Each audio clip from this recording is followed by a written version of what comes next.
అందరికీ నమస్కారం. వివాహ శుభకార్యముల ప్రకటనలు మరియు పుట్టినరోజు నామకరణ మహోత్సవ ప్రకటనలు చేయబడును. అదేవిధంగా ఉద్యోగ వ్యాపార రాజకీయ ప్రకటనలు చేయబడును. ప్రకటనలు కావలసిన వారు మన మన్యం 2021@gmail.com ఈమెయిల్ ద్వారా మమ్మల్ని సంప్రదించగలరు.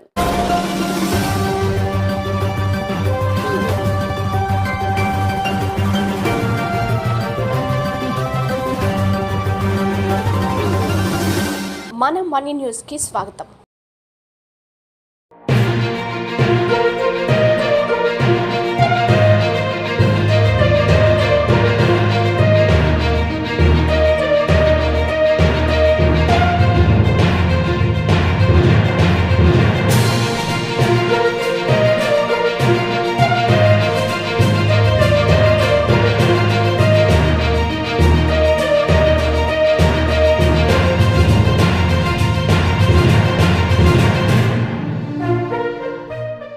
అందరికీ నమస్కారం. ముందుగా వార్తలకు స్వాగతం. శిశు సంక్షేమం మరియు గిరిజన సంక్షేమ శాఖ మంత్రిగా బాధ్యతలు చేపట్టిన గుమ్మాడి సంధ్యారాణి అల్లూరు జిల్లా పాడేరు నియోజకవర్గంలో మొట్టమొదటిసారిగా చేసిన ఆమెకు పాడేరు అసెంబ్లీ నియోజకవర్గం ఎన్డీఏ కూటమి తెదేపా ఇన్ఛార్జి మాజీ ఎమ్మెల్యే గిడ్డీశ్వరి ఆదేశాల మేరకు రాష్ట్ర బీసీసీల ఉపాధ్యక్షులు పోలుపర్తి గోవిందరావు ఆధ్వర్యంలో ఎన్డీఏ కూటమి నాయకులు కార్యకర్తలు మంత్రికి అమ్మవారి పాదాలతో ఘనస్వాగతం పలికారు. పాదాల వద్ద ఆమె అమ్మవారిని దర్శించుకుని అక్కడ నుండి నేరుగా పాడేరులో వెలిసిన శ్రీ శ్రీ శ్రీ మోదకొండమ్మ తల్లికి ప్రత్యేక పూజలు నిర్వహించారు. అనంతరం కార్యకర్తలు నాయకులు దుస్సాల్వ పూల బొకేలతో శుభాకాంక్షలు తెలియజేశారు. అక్కడ నుండి నేరుగా అల్లూరు జిల్లా కలెక్టర్ కార్యాలయానికి గంజాయి నిర్మూలనపై జరిగిన సమీక్షా సమావేశానికి పాల్గొన్నారు.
మన మన్యం వార్తా విశేషాలను వీక్షించేందుకు మన మన్యం న్యూస్ యూట్యూబ్ ఛానల్ని సబ్స్క్రైబ్ చేసుకోండి.